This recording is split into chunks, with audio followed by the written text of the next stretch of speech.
no? So, bakit kaya naggaganito, no? Nagbabasa-basa ng langis nga pala to. So, bibisitahin natin kung bakit basa siya ng langis. Yan, no? Kung ano saan nanggagaling yan, check natin. Tingnan natin. Tapos, linisin na rin natin yung panggilid, no? So, ito nga pala, conversion.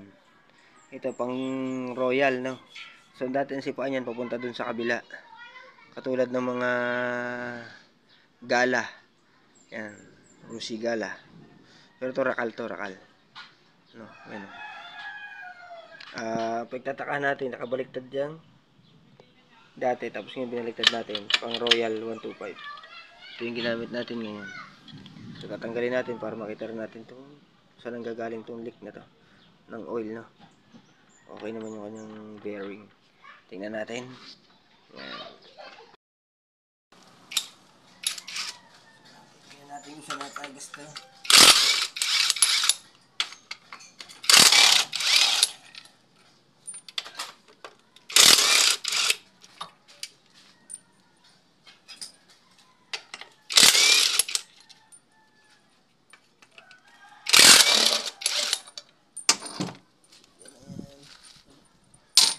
Kasi baka maubusan tayo ng langis. Kung saan ang gagaling ang langis? Uy, kumikidlat pa. Tayo ng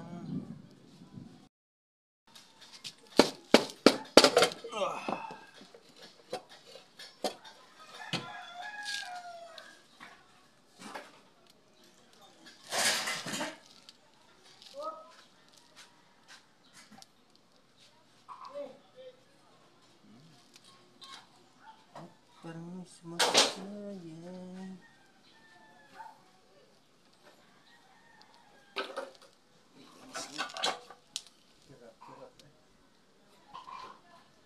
Sinasayada ng ating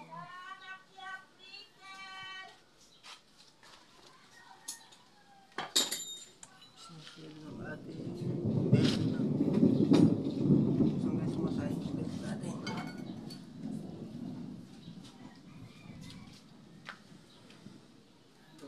Remind.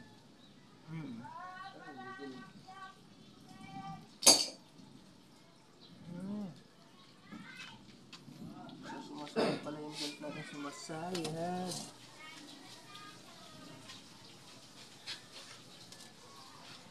Sira yung belt natin, mga sira. Sumasayad.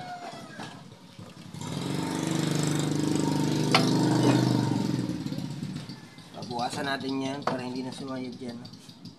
Kasi doon lang mukhang sumasayad eh.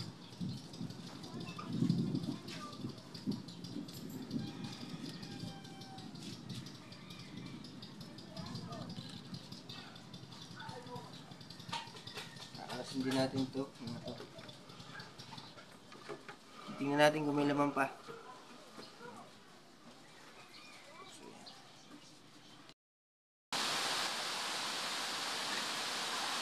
So yun nga, may napansin tayo.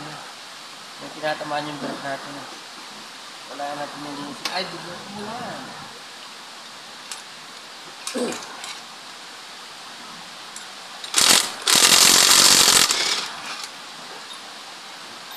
Gawin natin ito.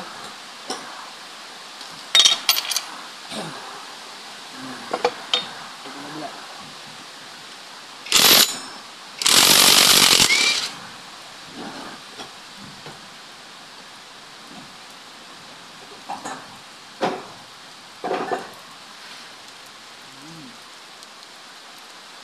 Umuulan pala.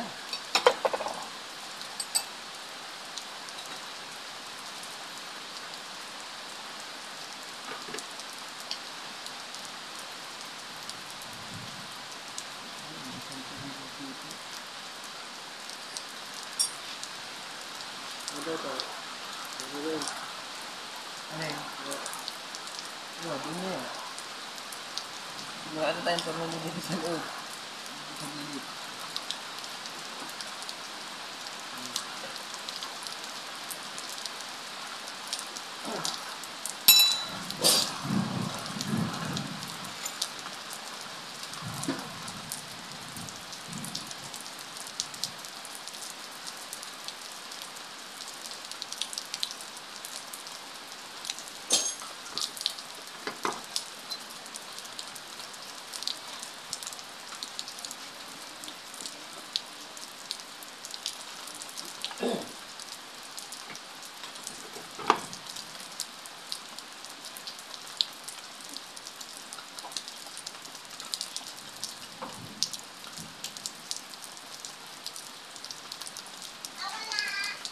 Ayan o, lakas ng ulan.